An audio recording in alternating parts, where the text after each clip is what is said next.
नमस्कार दोस्तों, कैसे आप लोग। सिंपलीफाई विद आरिफ की एक्सेल की इस जर्नी के थर्ड वीडियो में आपका स्वागत है। आज की इस वीडियो में हम जानेंगे बहुत ही बेसिक बट बहुत ही इंपॉर्टेंट चीज़। जी हाँ, ये चीज़ें आपको इंटरव्यू में बहुत ज़्यादा हेल्प करेंगी। तो बिना किसी देरी चलिए शुरू करते हैं। सबसे पहले हम जानते हैं कि एक्सेल में वर्कबुक और शीट क्या होता है।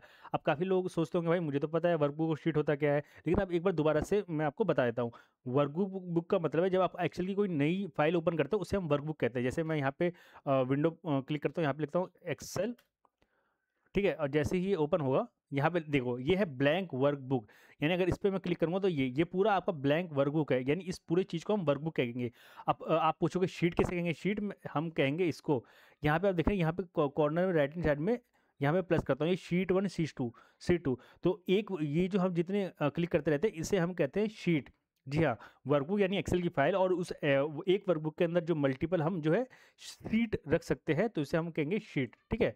अब आपका जो सेकंड क्वेश्चन आता है कि एक्सेल में फाइल फॉर्मेट क्या होता है। देखिए, एक्सेल का जो फाइल फॉर्मेट है वो मैं आपको दिखाता हूँ। जैसे ये वाली फाइल है, ठीक है। इसका फाइल का जो फॉर्मेट है, अगर आप प्रॉपर्टीज में जाके देखते हो तो वो है एक्सेल एक्स एक्स, ठीक है। मैं आपको दोबारा दिखा देता हूँ कि आपको एक्सेल की फाइल फॉर्मेट कैसे आपको चेक करना है। आप किसी भी एक्सेल की फाइल पे आप जाइए, वहाँ पे आप लेफ्ट क्लिक करिए माउस से, देन आप यहाँ पे आइए शो डिटेल्स, यहाँ प्रॉपर्टीज़। प्रॉपर्टीज़ में आपको उस एक्सेल की फाइल फॉर्मेट दिखा देगा। हर फाइल फॉर्मेट का एक डिफरेंट मीनिंग होता है, तो उस मीनिंग को मैं आपको बताता हूँ। सबसे पहले हमारा होता है एक्सएल एक्स एस। ये मॉडर्न डे का मतलब एक्सेल का डिफ़ॉल्ट फाइल फॉर्मेट है, यानी एक्सेल 2007 के बाद का अगर आप वर्जन यूज़ करते हो तो उसका ये डिफ़ॉल्ट फाइल फॉर्मेट है, ठीक है। XML, ठीक है, बेस। ये एक्चुअली ओपन ऑफिस का एक टूल है, मतलब एक्सेल की जैसे ही वो टूल है। जैसे एक्सेल के सिमिलर वो टूल है, एक्सेल जैसा एडवांस नहीं है बट हाँ वो भी सिमिलर एक्सेल जैसा ही टूल है। तो उसमें आपका जो फाइल फॉर्मेट होता है वो है XML होता है, ठीक है।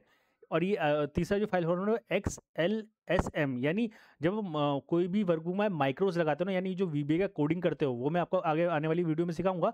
तो जब उस फाइल को आप सेव करते हो तो उस फाइल को आपको XLSM में सेव करना रहता है, ठीक है।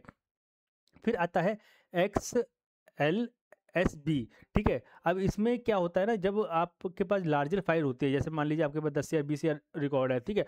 अब उस समय आपके पास रिकॉर्ड बहुत ज़्यादा है, लेकिन उस समय आपको क्या करना है कि उस फाइल का जो साइज़ है ना, वो आपको रिड्यूस करना है। तो उस समय हम ये XLSB फाइल फॉर्मेट का यूज़ करते हैं। ये मोस्टली केसेस में ये अप्लाई हो जाता है, और जिससे फाइल का साइज़ जो है काफ़ी ज़्यादा रिड्यूस हो जाता है। अब अब ये फाइल आता है XLS, ठीक है। ये भी बहुत इंपॉर्टेंट फाइल फॉर्मेट है, लेकिन जो एक्सेल के पुराने वाले जो वर्जन है, जो पुराने वाली एक्सेल की वर्कबुक है 2013 से 2003 से पहले वाली, ठीक है, उसका जो फाइल का फॉर्मेट होता है वो XLS होता है, ठीक है। अब आता है CSV। देखिए, आने वाले टाइम में आपको CSV से बहुत ज़्यादा यूज़ करना पड़ेगा। CSV का जो फाइल फॉर्मेट रहता है वो सिंपल रहता है, कॉमा सेपरेटेड वैल्यू, ठीक है। यानी इसमें जो जो डेटा रहता है, जैसे कि मान लीजिए ये हो गया, ठीक है। उसके बाद यहाँ पे फिर कॉमा होता है, फिर ओ USC माउस, ठीक है। तो उसका जो डेटा होता है वो कॉमा सेपरेटेड वैल्यू होता है, ठीक है। तो जो कि बड़े बड़े लार्जर फाइल डेटा सेट में वो बहुत ज़्यादा काम आता है, ठीक है। अब एक्सेल में जो तीसरा मोस्ट कॉमन इंटरव्यू क्वेश्चन होता है वो है कि भाई फॉर्मूला और फंक्शन, ठीक है। यहाँ पे इसको मैं ठीक कर देता हूँ, FUNCTION फंक्शन। फॉर्मूला और फंक्शन में डिफरेंस क्या है, तो देखिए मैं फॉर्मूला और फंक्शन में आपको मैं डिफरेंस बताता हूँ। सबसे पहले जो फॉर्मूला और फंक्शन का डिफरेंस होता है, देखिए आप कोई भी चीज़ जो आप इक्वल टू के साथ स्टार्ट करते हो उसे हम फॉर्मूला कहते हैं, ठीक है। जैसे अगर मुझे प्लस करना है तो A plus B plus C plus D, ठीक है, इसे हम कहेंगे फॉर्मूला। फंक्शन क्या होता है, फंक्शन जो है प्री डिफाइंड फॉर्मूलेज होते हैं, ठीक है, जो कि आपको सेपरेट बना दी गई, यानी आपको सिर्फ सम लिखना है और आपको रेंज देनी है, ऑटोमेटिक सम हो जाएगा। आपको उसको बताने की जरूरत नहीं है कि आपको इसको जोड़ना है, घटाना है, प्लस करना है। ये pre defined set of formulas है जिसे हम फंक्शंस कहते हैं, ठीक है।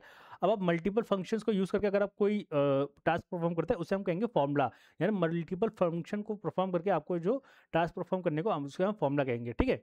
अब यहाँ पे दो चीज़ आती है, सेव एंड सेव एज। देखिए सेव एज, सेव का तो सिंपल मतलब आपने सिंपल कंट्रोल अल्ट एस कर दिया, ठीक है। कंट्रोल एस कर दिया तो आपकी जो फाइल सेव हो गई, या कंट्रोल एस कर दिया, ठीक है, तो आपकी फाइल सेव हो गई। सेव एज क्या होता है, सेव एज क्या होता है, जब आप यहाँ पे जाएंगे फाइल्स में, और जब आप यहाँ पे सेव एज करेंगे और फिर आप अपना ब्राउजर सेलेक्ट करके आप यहाँ पे आप फाइल फॉर्मेट दे सकते हैं कि इस फाइल को आप किस फॉर्मेट में आप सेव करना चाहते हैं। तो इससे हम सेव एज कर सकते हैं। इसमें आप फाइल का फॉर्मेट का जो टाइप है वो आप चेंज कर सकते हैं, ठीक है। उसके बाद आता है शेयर। अगर आपको भाई अपनी फाइल बनानी है, अब आपको शेयर कैसे करना है, तो शेयर करने के काफ़ी सारे ऑप्शन है। सबसे पहले आपको यहाँ पे सीधा ही राइट हैंड साइड में शेयर का ऑप्शन दिखेगा, ठीक है। इसको आपको लिंक करना पड़ता है, ठीक है? और बाद में आप इसको जो है शेयर कर देंगे। यहाँ पे आपको शेयर एज़ अ क्लाउड करना है, या शेयर एज़ अ मेल करना है, या शेयर एज़ अ पीपल करना है, ठीक है? आपको यहाँ पे शेयर एज़ अ पीपल पे क्लिक करके देन पीपल की मेल आईडी दे देनी है, या share as a email ID पे क्लिक करके या आपका आउटलुक का ईमेल खुल जाएगा, फिर वहाँ पे आपको ईमेल आईडी शेयर कर देनी है, ठीक है? या फिर आप उसको सिंपली सेव करके आप इसको शेयर कर सकते हैं, ठीक है? अब आता है हाइड अनहाइड कॉलम। अब देखिए यहाँ पे क्या है, मैं आपको 5-6 वैल्यूज़ लिख के बता देता हूँ, ठीक है? हाइड अनहाइड कॉलम क्या होता है, ठीक है? आपको ये तीनों कॉलम्स को सिलेक्ट करना है, देन आपको लेफ्ट क्लिक करना है और देन आपको यहाँ पे हाइड कर देना है। इससे ये तीनों हाइड हो चुका है।